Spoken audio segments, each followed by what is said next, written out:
네, 은혜로운 찬송 하나님이 크게 영광 받으시고 우리들에겐 큰 은혜가 되는 줄로 믿습니다.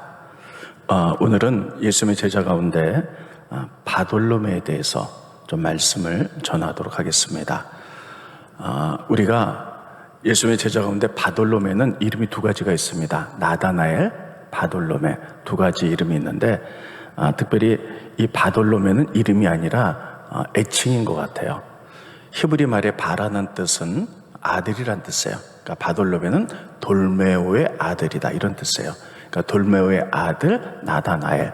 그래서 바돌로메는 애칭 별명 같고, 그리고 나다나엘이 그 진정한 이름으로 우리는 알고 있습니다. 그래서 오늘 여러분들에게 예수님의 12제자 가운데 나다나엘에 대해서 특별히 마태, 마가, 누가복음에는 이름만 나와 있어요. 근데 요한복음에만 특별히 나다나엘에 대해서 특별히 오늘 본 말씀에 자세히 나타나고 있기 때문에 이 말씀을 중심으로 나다나엘을 통해서 하나님 우리에게 주신 교훈들을 좀 우리가 알도록 하겠습니다. 오늘 본 말씀 내용은 다음과 같습니다. 빌립이라는 사람이 먼저 예수의 제자가 됩니다. 그래서 그의 동료 나다나엘을 찾아갑니다. 그래서 예수님을 전하죠. 우리가 모세 율법에 기록되었고 모든 예언자들이 말했던 그 메시아를 내가 좀 만났다는 거예요. 그러니까 나다나엘이 깜짝 놀라면서 그 사람이 누군가? 바로 나사렛 예수다. 그러니까 나다나엘이 말하기를, 아니 그 나사렛이란 그 작은 시골 동네에서 어떻게 거룩한 것이 나겠는가? 못 받아들이겠다. 그랬더니 와서 봐라. 그래서 이 말을 듣고 이 나다나엘이 예수님을 찾아갑니다. 예수님이 나다나엘을 본 순간 이렇게 얘기합니다. 내가 너를 보니 참 이스라엘 사람이다. 내 안에 간사한 것이 없다. 이렇게 얘기해요. 그러니까 주께서 어떻게 저를 아십니까? 네가 무화과 나무 아래에서 있을 때 내가 봤다. 깜짝 놀라는 거예요. 어떻게 날 저렇게 잘 아시나? 그래서 내가 보니 당신은 하나님의 아들이요 이스라엘의 왕이십니다 라고 고백을 합니다. 그때 예수님이 말씀하시기를, 내가 너를 무화과 나무 아래 있을 때 봤다고 네가 이렇게 감동을 하느냐? 이거보다 더 큰 일을 보게 될 텐데 앞으로 하늘문이 열리고, 그리고 인자 위에 천사들이 오르락 내리락 하는 것을 내가 보게 될 것이다. 이렇게 말했다는 것이 나다나엘의 모든 이야기입니다. 저는 이 이야기를 통해서 세 가지로 여러분들에게 좀 말씀을 전하도록 하겠습니다.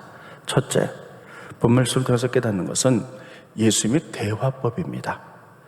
여러분, 우리는 사람들과의 만남에서 대화가 굉장히 중요하죠. 서로 대화가 잘 통하면 우리가 친한 벗이 될 수도 있지만 서로 소통하지 못하고 대화가 되지 않으면요 서로 등을 지고 미워한 이런 관계도 될 수 있습니다. 특별히 조하리 창이라는 말이 있어요. 조하리라는 것은 뭐냐면요, 미국의 조셉과 그리고 헬이라는 사람이 만든 이런 대화적인 내용입니다. 거기는 이렇게 돼 있어요. 서로 나와 너가 대화할 때 서로 잘 소통이 잘 되면 그것이 가장 좋은 것이다. 그런데 나는 아는데 상대편이 모르는 경우가 있어요. 그럴 땐 어떻게 되냐? 설득해야 된다는 거예요. 당신 이걸 모르는데 이건 이렇고 저렇고 저렇다. 그런데 또 상대편은 아는데 내가 모르는 경우가 있어요. 그럼 상대편이 나를 설득할 때 잘 경청해야 된다는 거예요. 그래야만이 좋은 대화법으로 서로 문제들이 해결되고 좋은 관계를 유지해 나갈 수 있다. 이게 조셉과 해리가 만든 조하리 창이라는 것이에요. 그래서 우리들이 서로 이야기하고 관계를 할 때 정말 중요한 것은 뭐냐면 설득과 경청입니다. 한번 따라했습니다. 설득, 경청 굉장히 중요해요. 네, 여러분 성경에 보면 여러 가지 위대한 일들을 했을 때 사람과의 관계에서 설득력과 경청을 했을 때 좋은 결과를 가진 것을 저기 많이 나타내고 있고, 오늘 본 말씀도 예수님이 나다나엘을 부를 때 설득과 경청, 조하리법을 통해서 한 것을 우리들이 알 수가 있습니다. 먼저 여러분 구약에 보면 이제 다윗이 골리앗을 죽인 이야기를 여러분 잘 아실 거예요. 그런데 여기에 아주 중요한 대화법이 들어가 있습니다. 골리앗이 쳐들어왔어요. 근데 골리앗의 그 크고 당당한 모습을 보고 이스라엘 장수들이 다 도망갑니다. 그래서 골리앗을 감당할 만한 이스라엘 사람들이 없어요. 그때 어린 다윗이 그것을 보면서 사울 왕에게 나타나서 이렇게 얘기합니다. 제가 가겠습니다. 그러니까 사울이 보기에 너무 기가 막힌 거예요. 너는 어린 목동 소년이고 그는 어려서부터 훈련된 용사다. 그러니까 게임이 안 된다. 너 이렇게 얘기를 하죠. 한번 스크린 보실까요? 사무엘상 17장 33절에 보면 사울이 다윗에게 이르되 내가 가서 저 블레셋 사람과 싸울 수 없으리니 너는 소년이고 그는 어려서부터 용사의 민이라. 그러니까 안 된다. 딱 이렇게 커트를 시켜버리죠. 여러분 저래도 그럴 것 같아요. 어린 소년이 왔을 때 내가 골리앗과 싸우겠다. 그럼 상대가 야 가. 말도 안 되는 소리를 해. 아마 이리 때문에요. 특별히 다윗이 골리앗을 죽이는 위대한 역사는 없었을 것입니다. 그랬을 때 이 다윗이 설득을 합니다. 사울 왕에게. 왕이요, 왕의 심령은 제가 잘 알겠습니다. 근데 왕이요, 저를 좀 보십시오. 저는 목동이라서 아버지 양들을 치고 있는데 양을 칠 때에 사자나 곰이 나타나서 그 어린 양 한 마리를 잡아갑니다. 그럼 제가 어떻게 했냐면 그 어린 양을 구하기 위해서 끝까지 쫓아가서 곰을 치고 목에 걸려있는 어린 양을 끄집어냈습니다. 그리고 그것이 나를 해치려고 한다면 내가 그것을 쳐서 죽였습니다. 동물도 그런데 이 골리앗도 동물과 똑같을 것입니다. 이렇게 설득을 해요. 그러니까요, 다윗은 설득을 했고, 그리고 사울왕은 그것을 가지고 무시한 것이라 경총을 합니다. 그래? 그래, 가능성 있다. 그럼 네가 가라. 그래서 나가서 전쟁을 해서 골리앗을 죽이죠. 그 부분 보겠습니다. 스크린 보십니다. 사무엘상 17장 37절에 보면 또 다윗이 이르되 여호와께서 나를 사자의 발톱과 곰의 발톱에서 건져냈은즉 나를 이 블레셋 사람의 손에서도 건져내시겠습니다. 그렇게 설득하는 것을 사울왕이 잘 받아들여 경청하죠. 사울이 다윗에게 가라. 여호와께서 너와 함께 계시를 원하노라. 그 이야기를 잘 듣고 설득을 당해. 그래서 가라. 그래서 어린 다윗이 나가서 골리앗을 죽이고 승리하는 장면이 나옵니다. 만약에 이들과의 관계에서 사울왕이 어린 네가 뭘 할 수 있어? 듣지 않고 여러분 그냥 다 컷해버렸다면요, 다윗이 골리앗을 죽이는 위대한 역사는 없었을 것입니다. 이들이 대화관계도요 바로 이렇게 설득하고 그리고 그 이야기를 경청할 때 이러는 것을 알 수가 있습니다. 오늘 본문의 말씀도 마찬가지입니다. 빌립이 나다나엘을 찾아가죠. 그래서 모세 율법에 기록됐고 예언자들이 말했던 내가 그 메시아를 만났다. 그러니까 그 메시아가 누구냐? 그랬을 때 나사렛 예수다 이렇게 얘기하죠. 그러니까는 나다나엘이 말하기를 나사렛에서 그 찌질하고 작은 동네에서 무슨 선한 것이 나겠냐? 말도 안 돼. 여러분 보통 사람 같으면요 그걸로 딱 끝나버리고 관계가 차단됐을 거예요. 그런데 빌립이 얘기죠. 제발 좀 가봐. 이제 예수께 가죠. 예수님이요 그를 보는 순간에 다 그를 설득합니다. 뭐라고 말하냐면 나다나엘아, 내가 너를 보니 참 이스라엘 사람이라 내 안에 간사한 것이 없도다. 그래서 성품에 대해서 얘기를 해요. 깜짝 놀라는 거예요. 어떻게 저를 잘 아십니까? 그랬더니 내가 무화과 나무 아래에 있을 때 내가 너를 보았다는 거예요. 무화과 나무 아래에 있다는 것은 뭐냐면 이스라엘 나라는 대단히 건조한 나라예요. 더운 나라입니다. 무화과 나무는 크게 자라고요, 그 밑에 그늘을 만들고 있기 때문에 그늘 밑에 있으면 시원합니다. 대부분의 많은 사람들이, 남자들이 특별히 성경을 연구하는 사람들은요 무화과 그늘 아래에서 성경을 많이 읽었어요. 근데 그 당시에 로마의 지배를 받고 있었기 때문에 그들의 성경을 읽으면서 묵상했던 것은 이스라엘을 구원할 메시아에 대한 그런 묵상들을 많이 했는데, 네가 어떤 성경을 읽고 네가 성경을 통해서 원하는 게 뭔지를 내가 다 보고 알았다는 이야기야. 그 얘기는 뭐냐면 나다나엘아, 내가 너를 만들었어. 나는 창조자고 넌 피조물이야. 그래서 내가 너에 대한 모든 것을 알아. 너의 성품을 알고 네가 원하는 것을 알고 네가 성경을 통해서 이루고자 하는 것이 무엇인지를 내가 알고 있다. 바로 이런 얘기야. 이렇게 설득을 시킵니다. 그랬더니요 여러분 나다나엘이 바로 무릎을 꿇고 고백을 하죠. 그렇습니다. 내가 당신을 보니 바로 당신은 바로 하나님의 아들이요 이스라엘의 왕이십니다라고 하면서 제자가 되게 됩니다. 그러니까 여러분 예수님이요 그에게 설득을 해요. 그랬더니 그 이야기를 나다나엘은 잘 경청을 하고 나를 지으시고 나의 모든 것을 하시는 분, 저분이 메시아구나 하면서 예수님이 제자가 되는 것을 알 수가 있습니다. 여러분 우리도 마찬가지입니다. 우리들이 공동체에서 살아가죠. 여러분의 직장이나 사업도나 또 교회랑 공동체에서 우리들이 사람과의 관계 속에 살아가요. 그래서 사람과 사람과 서로 대화할 때 서로 잘 이해하고 서로 경청하고 설득 있게 하나가 된다면 우리는 좋은 관계를 유지해 나갈 수가 있을 거예요. 근데 상대편이 말하는 것을 그냥 딱 카트를 한다든지 또 잘 듣지 않는다든지, 그래서 서로 관계가 어그러지면요 서로 불편해서 힘들고 어려운 관계를 우리 많이 경험해 봅니다. 그래서 우리가 사람과 사람과의 대화도 그렇고요, 특별히 교회에서나 공동체에서 회의를 할 때 다양한 의견들이 오고 갈 수 있죠. 또 어떤 사람이 무슨 얘기를 했을 때 아니야 탁 자른다든지 이것 때문에 불편 관계를 유지해 나갈 수가 있다는 거예요. 그때 여러분 나만 옳은 게 아니에요. 상대편의 말도 옳아요. 그래서 상대편의 말을 말할 때 잘 경청한다는 것, 그리고 상대편이 잘 모르는 것 같으면 내가 알고 있는 것들을 잘 설득을 시킨다는 것, 굉장히 중요한 게 이게 조하리 창이라는 거예요. 조셉과 해리의 서로 대화법으로 만들어낸 귀한 관계입니다. 여러분 이렇게 우리에게는 이런 관계가 필요한 줄로 믿습니다. 한번 따라해보겠습니다. 설득력과 청정, 이럴 때 우리가 좋은 관계를 유지해 나갈 수가 있죠. 만약에 공동체에서 어떤 회의를 하는데 아니면 사람과 사람과의 관계에서 서로 대화를 하는데 상대편이 무슨 얘기를 했는데 아니 하고 탁 잘라버리고 그 사람의 의견을 무시한다든지 그 사람이 하는 말을 끝까지 청정하지 않는다든지, 그러면 어떤 결론은 날지 몰라요. 근데 그분은 관계가 틀어졌기 때문에 뒤에 나가서 여러 가지 섭섭한 말들을 하고, 그래서 공동체의 어려움들을 겪는 경우를 우리 많이 볼 수 있다는 거예요. 아무튼 우리는 오늘 이 나다나엘의 이야기를 통해서 예수님이 나다나엘과의 관계에서 어떻게 설득했고 어떻게 경청을 했으며 그들이 어떻게 좋은 관계를 가졌는가를 알 수가 있습니다. 그래서 우리가 예수님의 대화법을 우리가 배운다는 것은 굉장히 중요하죠. 근데 이거보다 더 중요한 게 있어요. 여러분 우리 모두 크리스찬입니다. 따라해보겠습니다. 나는 하나님의 사람이다.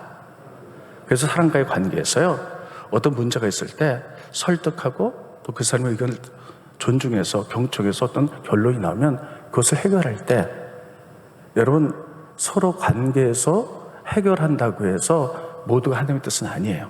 그래서 잘 구별을 할 줄 알아야 돼요. 그래서 우리가 잘 경청하고 설득당한다 할지라도 어떤 원만 해결이 있다 할지라도요 이것이 하나님 말씀의 기반으로 이루어지지 않은 것이라면 우리는 거절할 줄 알아야 돼요. 왜냐하면 우리는 하나님의 사람들이기 때문입니다. 그래서 모든 것들이 말씀의 기반 위에서 이야기하고 듣고 설득하고 해서 그때 열매를 맺을 수 있다는 것이에요. 이 부분이 제일 잘 나타나고 있는 것이 창세기의 아브라함입니다. 여러분 아브라함이 조카 롯이 있었죠. 근데 조카 롯이 부자 도시 소돔과 고모르에서 살았습니다. 근데 거기 전쟁이 일어나갔고요. 소돔의 많은 사람들과 재산들을 빼앗기면서 그 왕들이, 다른 나라 왕들이 다 잡아갔어요. 그 얘기를 듣고 그 아브라함이 내 조카 롯과 그의 재산을 우리가 다시 갖고 와야 되겠다 싶어서 집안에 있는 가솔 318명과 함께 쫓아갑니다. 그래서 전쟁을 하고 승리하고 전리품들과 그리고 잡혀갔던 포로들을 이끌고 돌아와요. 샤웨 골짜기에 이르게 되었어요. 한번 따르겠습니다. 샤웨 골짜기에 이르게 되는데 두 왕이 나타납니다. 두 사람이 나타나죠. 하나는 멜기세덱이에요. 멜기세덱이 오면서 아브라함에게 피곤하고 그러니까 떡과 포도주를 줘요. 그래서 막 축복합니다. 그랬더니 아브라함이 그를 받아들면서 10의 1조를 그에게 드리죠. 근데 조금 지나니까 또 소돔왕이 나타나요. 소돔왕이 이렇게 얘기합니다. 수고했습니다. 그런데 그 전리품들 있잖아요. 그거는 당신이 다 갖고 소돔과 고모라 성에 그 잡혀간 그 젊은이 사람들을 우리에게 돌려주십시오. 이렇게 얘기를 합니다. 그랬더니 아브라함이 거절해요. 왜 거절하냐면 내가 이런 얘기 듣고 싶지 않다는 거예요. 스크린 보시죠. 창세기 14장 23절에 보면 내 말이, 여기 내 말이라는 것은 소돔왕의 말이야. 내가 아브라함으로 치부하게 하였다 할까요? 이거는 전리품들을 소돔왕이 다 줬다. 그래서 그것 때문에 아브라함이 부자가 됐다. 이렇게 말할까 봐 내가 거절한다는 거야. 나를 부욕해 하시는 분은 하나님이지 모든 물질의 축복은 하나님께로부터 오는 것이지 너의 전리품을 내가 가졌다고 오는 것이 아니라는 거야. 이건 말씀의 기반에 어긋난다는 거야. 할까요? 내게 속한 것은 실 한 오락이나 들매금 한 가득도 내가 가지지 아니하니라 하고 딱 거부를 해버려요. 여러분, 이 샤베 골짜기에서 두 사람이 나타납니다. 근데 아브라함이요, 멜기세덱의 것들은 다 받아들이지만 소돔왕의 것들은 다 거절을 해요. 왜 그랬을까요? 말씀의 기반으로 볼 때 멜기세덱은 제사장이고 그들이 한 모든 것들은 말씀에 합당한 이야기야. 그래서 그것은 다 예스 하고 받아들여요. 반면에 소돔왕은요, 그의 승낙대로 했다가는 여러분, 사람들이 오해할 것 같아요. 내가 물질의 축복을 받은 것은 하나님이 주셔서 받은 것이지, 이게 성경의 말씀의 기반이지, 내가 소돔왕의 그 전리품을 취해서 아니라는 것을 딱 거절해버려요.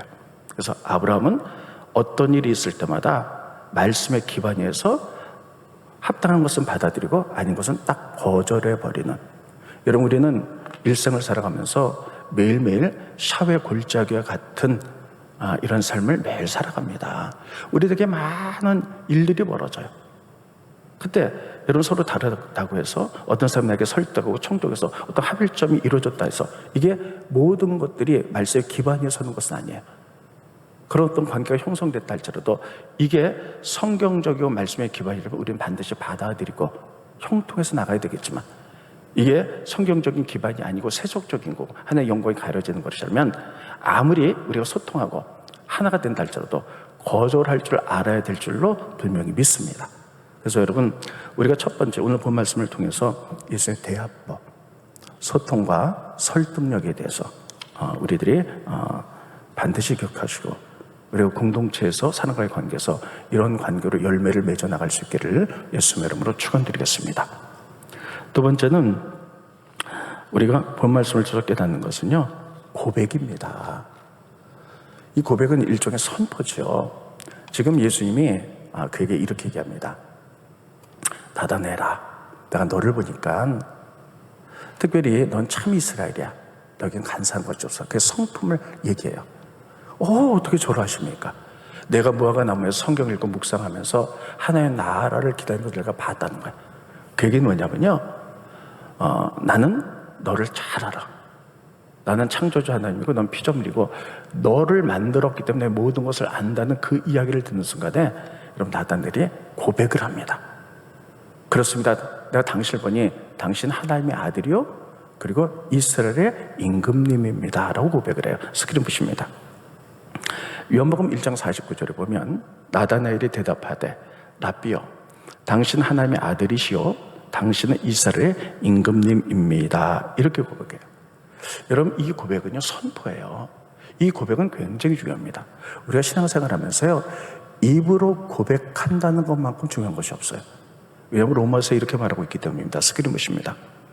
로마서 10장 10절에 보면 사람이 마음으로 믿어 의에 이르고 입으로 시인하여, 시인한다는 얘기는 고백하고 선포해서 구원에 이르느니라. 많은 사람들이 이렇게 얘기하죠. 마음으로 믿으면 되지. 성경은 그것 갖고 부족하다는 거예요. 마음으로 믿어 의에 이르고 입으로 시인하라는 거예요. 그래서 구원에 이르니라. 따라했습니다. 입으로 시인하자. 이것이 고백이고 선포입니다. 우리가 입으로 시인할 때 말엔 힘이 있어요. 그래서 그것이 구속력을 갖고 그 고백도로 되는 것을 우리가 알 수가 있습니다. 여러분, 우리가 이 시대에 잃어버리고 있는 것이 뭐냐면요, 고백과 그리고 선포입니다. 여러분, 구약에는요, 많은 믿음의 사람들이 지금이랑 똑같이 예배드리고 찬양하고 기도하고 다 했어요. 근데 그 당시에 가장 중요한 것 중에 하나가 선포였어요. 그래서 우리가 시편이나 또 어떤 믿음의 사람들이 할 때마다 하나님을 선포합니다. 하나님 왕이십니다. 하나님 우리를 다스리십니다. 근데 이 시대는 이 선포가 없어요. 이 시대에 성경에서 가장 잃어버린 것 중에 하나가 선포입니다. 그래서 우리가 코로나 이전에 우리가 뭐 DTS를 하는데 좀 안 훈련할 때 이런 선포들을 굉장히 많이 훈련됐죠. 그래서 우리가 예배했던 건데 하나님 우리를 다스리십니다. 우리의 찬양을 받으실 만한 분입니다. 막 이런 선포가 있었죠. 여러분, 성경에 보면요, 위대한 사람들은 항상 선포가 있었어요.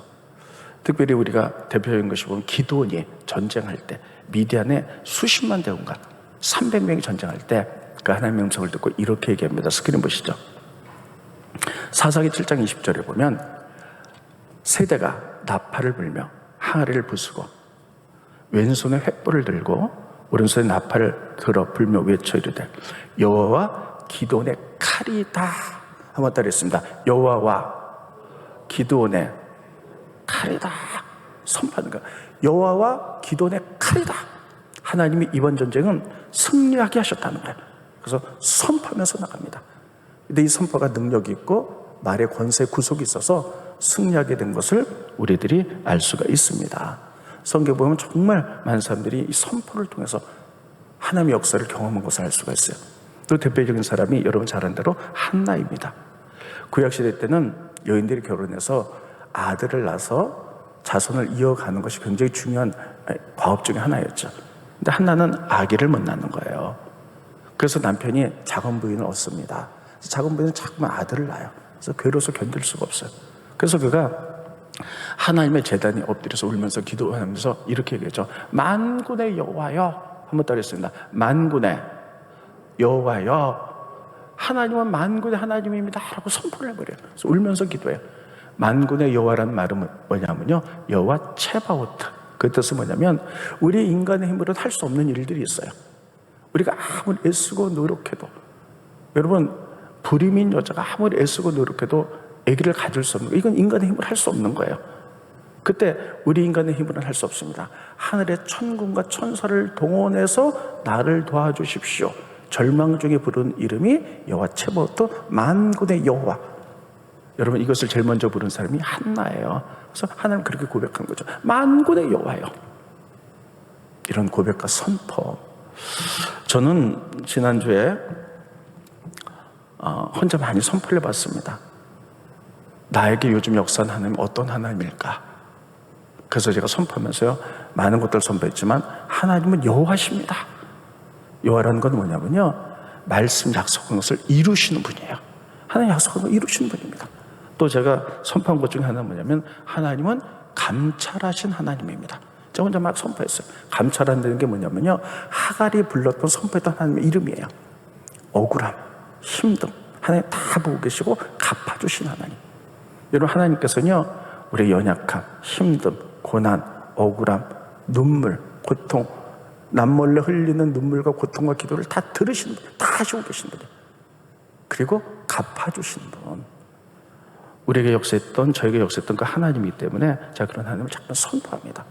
그러면 이 말에 선포는 힘이 있고 그 구속이 있기 때문에 그렇게 이루어진다. 그 하나님을 믿기 때문이에요. 여러분 오늘도 여러분들이 예배 마치고 한번 하나님은 나에게 지금 일반적인 하나님이 아니라 나에게 지금 역사하는 하나님은 어떤 하나님인가를 한번 기억해 보세요. 그리고 여러분 이번 주에 한번 선포해 보시기 바랍니다. 몸이 아픈 분들, 그렇습니다 주님, 주님은 여호와 라파, 치료하는 하나님입니다. 선포하세요. 어려움 당하는 분들, 그렇습니다 주님, 하나님은 나의 쓸 것을 미리 하시고 예비하시는 분입니다. 여호와 이레 하나님. 선포하세요. 구약에 많은 분들이 예배의 가장 중요한, 신앙의 중요한 것 중 하나가 이 선포였는데 지금은 선포를 하지 않는다는 거예요. 그래서 오늘 나다넬이 고백하고 선포했던 것처럼 이런 선포와 고백 속에서 하나님의 역사를 맛보는 여러분과 제가 되기를 예수님의 이름으로 축원드리겠습니다. 세 번째는요, 오늘 본 말씀 가운데 요한복음 1장 51절 말씀입니다. 1장 51절 말씀 잠깐 보겠습니다. 스크린 보시죠. 1장 51절 보면 이렇게 돼 있어요. 예수님이 나다넬에게 이렇게 얘기하죠. 또 이르시되 내가 진실로 진실로 너희에게 이르노니 하늘이 열리고 하나님의 사자들이 인자 위에 오르락내리락 하는 것을 보리라 하시니라. 여기 보면 중요한 것을 두 가지를 할 수가 있어요. 예수님이 뭐라 그러냐면 말씀을 선포하기 전에 진실로 한번 따르겠습니다. 진실로는 뭐냐면요, 이게 아멘이란 뜻이에요. 아멘. 너에게 이르노니. 여러분 이건 굉장히 중요한 장면입니다. 여러분 우리들이 아멘이란 말을 언제 씁니까? 마지막에 쓰잖아요. 예를 들면 설교가 은혜로울 때 아멘. 그리고 성경 읽다가 막 마음에 와닿을 때 아멘. 그리고 기도할 때도, 대표 기도할 때 우리가 맨 마지막에 아멘 하잖아요. 그게 뭡니까? 그렇게 되길 원합니다, 이런 뜻이에요. 모든 피조물들은요, 하나님 말씀이 선포되면 다 아멘을 해요. 근데 예수님께서는요, 이 아멘을 제일 먼저 앞에 썼다는 얘기예요. 진실로 아멘. 그래서 마태, 마가, 누가 보면요, 예수님 선포하기 전에 한번 쭉 찾아보세요. 예수님 항상 진실로 너에게 얘기한다 하고 아멘을 딱 한 번만 쓰는데, 요한복음만 진실로 진실로. 요한복음은 영적인 복음이기 때문에 예수님께서 말씀 선포하기 전에 아멘 아멘 하면서 말씀을 선포했어요. 그 얘기는 뭐냐면요, 피조물, 우리들에게 하나님의 말씀을 선포하면서 이것이 하나님의 말씀이 때문에 이루어진다는 거예요. 그래서 아멘 아멘, 말씀의 권위를 세우면서 아멘을 먼저 앞에 쓰시고 말씀을 선포했어요. 이 얘기는 뭐냐면요, 구약에 여호와께서 가라사대 하면서 하나님 말씀하시잖아요. 또 하나님께서 말씀하신다 그러면서 말씀하시잖아요. 하나님의 권위 이루어지는 것이죠. 그래서 이 얘기를 통해서 예수님이 내가 하나님이라는 거예요. 내가 말씀으로 천지를 지은 하나님이고 이 말씀을 선포될 때 이루어진다는 거예요. 그래서 우리들은 아멘을 하나님 말씀이 선포된다면 쓰지만, 예수님께서는요, 말씀을 선포하기 전에 먼저 아멘 아멘 하고 사용하셨다는 거예요.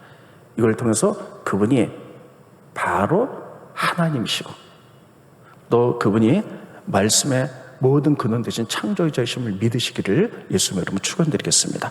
그러면서 자, 그 말씀을 다시 한번 보죠. 15절, 51절. 진실로 진실로 말하기 전에 아멘 아멘. 예수님이 하나님이고 말씀의 선포. 그래서 이렇게 얘기해요. 너에게 이르노니 하늘이 열리고 하나님의 사자들이 인자 위에 오르락내리락한 것을 보리라 하시니라. 지금 이것은 나다나엘에게 주는 말이거든요. 나다나엘이 어떻게 날 아십니까? 네가 무화과나무 아래에 있는 걸 봤다. 그러니까는 그가 깜짝 놀라고 예수님을 고백하죠. 그러니까 예수님이 이렇게 말하는 거예요.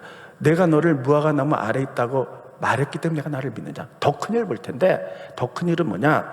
하늘이 열리고 하나님의 사자들이 인자 위에서, 사자든 천사들 오르락 내리락 하는 것을 보겠다.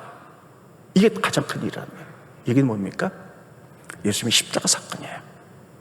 예수님 십자가 지심으로 말미암아 예수의 벌을 흘리셨죠. 그래서 그 벌을 믿는 자마다 죄소금 받아 하나님과의 관계 속에서 우리가 구원에 이른다는 사실을 선포하고 있는 거예요. 이게 역사상 가장 위대한 일이에요. 그래서 예수님이 길이에요. 하늘이 열리고 예수님에서 천사들이 오르락 가르락 길이 열린다는 거예요.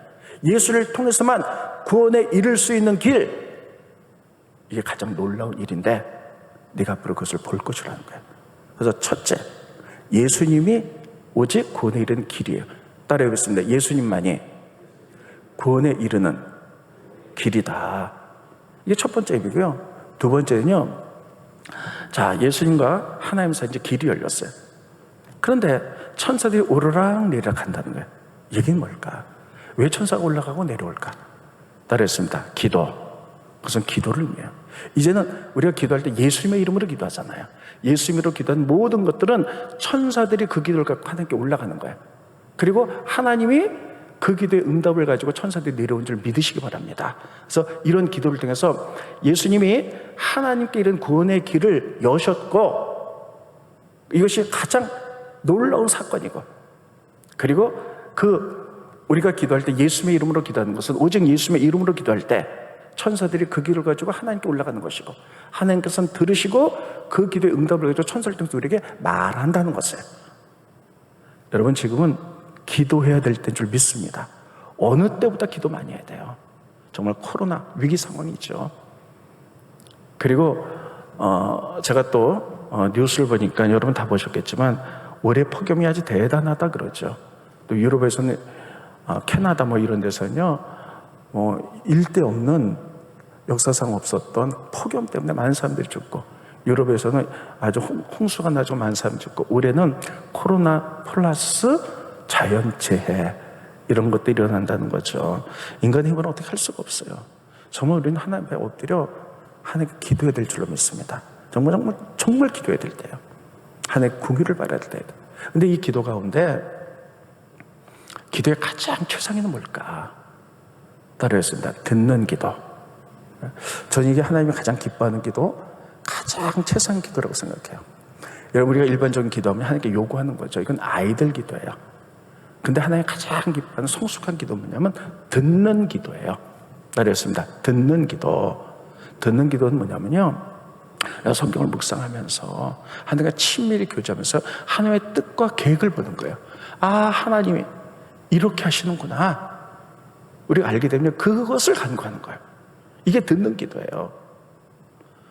그러니까 여러분, 하나님께서는요, 우리들에게 정말 성경을 통해서 다 말씀하세요. 하나님이라는 원칙.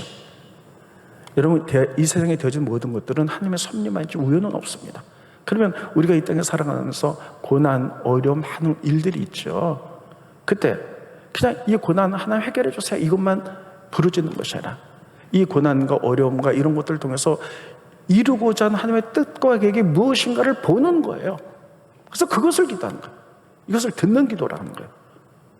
고난과 어려움이 왔을 때 그냥 막 무조건 긍휼을 베풀어서 이 문제를 해결해달라고 하는 것이 아니라 이런 고난을 통해서 하나님, 우리에게 무엇을 가르치려고 하십니까? 이 고난을 통한 하나님의 뜻과 계획이 무엇입니까? 들어보는 거예요. 이건 그냥 이루어지는 것이 아니라 성경을 깊게 묵상하면서 우리들이 하나님 말씀의 성경을 내 안에 품고 있으면서요, 쭉 읽어 나갈 때 이것이 내 안에 살아 움직일 때 하나님의 일하는 원칙들을 알게 돼 있어요. 하나님 이래서 이러시는구나. 그래서 그것을 듣고 그것을 놓고 기도하는 거예요. 이게 듣는 기도예요. 여러분, 솔로몬이 가장 위대한 왕이었잖아요. 근데 그가 왕이 되자마자 했던 것은 뭐냐면요, 하나님 앞에 저는 어린아이와 같습니다. 지혜도 없습니다. 자, 많은 것을 재판하고 하나님 뜻대로 결정할 때에 인간적인 판단으로 하지 않게 하시고 하나님 모든 것을 주관하시오니 듣는 마음을 허락하여 주시옵소서. 그가 솔로몬이 했던 첫 번째 기도가 이것입니다. 스크립트입니다. 열왕기상 3장 9절에 보면 누가 죄의 많은 백성을 재판할 수 있사오리까? 듣는 마음을 종에게 주사. 따로 했습니다. 듣는 마음. 듣는. 솔로몬이 했던 첫 번째 기도. 그래서 하나님 이것을 통해서 그에게 지혜를 주셨어요. 그래서 지혜를 가지고 판단해 나가는 거예요. 하나님의 뜻대로 판단해 나가는 거예요. 우리는 지금 정말 기도를 많이 해야 될 때인데 하나님께 긍휼을 구하는 기도를 해야 돼요. 두 번째는 그보다 앞서서 듣는 마음이에요. 하나님이 이 고난을 왜 허락하셨는가? 우리는 때로는 할 수 없지만 하나님의 선하심을 안다면, 선하심만 안다면 그 가운데 감사할 수 있고 그런데 기도로 승리할 수 있고 낙담하지 않고 일어설 수 있는 거예요. 성경을 통해서 깊게 묵상하면서 하나님 일하는 원칙들, 하나님 이런 원칙 가운데서 일하시는구나, 하나님 행하시는 모든 것들은 뜻과 계획이 있구나. 그래서 고난을 통해서 하나님 이루고자 하는 것들이 무엇인지 그것을 듣고 보고 그것을 기도하는 거예요. 이게 듣는 기도예요. 우리에겐 지금 이런 기도가 필요한 줄로 믿습니다. 때로는 우리가 고난이 옵니까? 하나님은 고난을 통해서 우리를 심판하는 게 목적이 아니에요. 이것을 통해서 우리의 믿음이 연단되고 이것을 통해서 우리들이 더 많이 성숙되고 내 성품이 바뀌고 하나님의 성품으로 바뀌고 하는 어떤 일들, 이런 것들을 우리가 하나님의 마음을 아는 것, 이 듣는 것, 그래서 그것을 위해서 기도해 나가는 것, 이것이 지금 이 시대에 성숙한 크리스천에게 필요한 기도인 줄 믿습니다. 이런 기도를 통해서 성숙한 교회, 하나님의 뜻을 이루는 교회, 맨날 우리의 소망만 이루는 것이 아니라 하나님의 뜻을 이루고 결정하며 하나님 나라를 세워가는 여러분과 제가 되기를 예수의 이름으로 축원드리겠습니다. 기도하겠습니다. 고마우신 주님, 은혜를 감사함을 드립니다. 오늘 나다나엘, 바돌롬에 대해서 하나님의 말씀을 들었습니다. 특별히 이 나다나엘은 예수님과의 관계에서 우리들이 그 대화법을 배울 수 있도록 도와주시고, 특별히 설득과 청조, 그래서 어떤 합일점이 온다 할지라도 이것이 정말 하나님의 말씀의 가치관 위에 되어지는 것인 걸 보고, 우리가 아브라함이 칼을 들어 이제 소돔적인 요소는 거절했지만 멜기세덱 요소는 받아들였던 것처럼 우리들이 하나님의 가치관 위에서 받아들일 것만 받아들여서 좋은 관계 결정을 하며 하나님 나라를 세워갈 수 있도록 축복하여 주시옵소서. 또 이 시대에 잃어버린 것들이 있다면 선포입니다. 하나님, 나에게 역사했던 하나님을, 그 이름을 선포하기 원합니다. 그 말에 능력이 있고 구속력이 있어서 선포된 줄로 믿고 그 하나님 찬양해 나간 저희들 되갈 수 있도록 인도하여 주시옵소서. 아버지, 원합니다. 예수님만이 길이요, 또 예수님의 천국에 이르는 길이요, 또 예수님을 통하여 하늘 열리고 천사들이 오르락 내리락 했던 것처럼 우리가 지금 정말 기도해야 될 때인 줄 믿습니다. 나라 전체가 위기 속에 있습니다. 하나님의 긍휼을 기도할 수 있도록 도와주시고, 또 두 번째는 이 궁유를 통하여 하나님 이루고자 하는 계획과 뜻들을 바라보며 하나님의 마음을 듣는 기도, 그래서 그것을 이룰 수 있는 기도를 할 수 있도록 축복하여 주셔서 우리를 통하여 하나님의 나라가 계속 세워지며 성숙한 저희들이 되어갈 수 있도록 인도하여 주시옵소서. 예수님의 이름으로 간절히 기도합나이다. 아멘.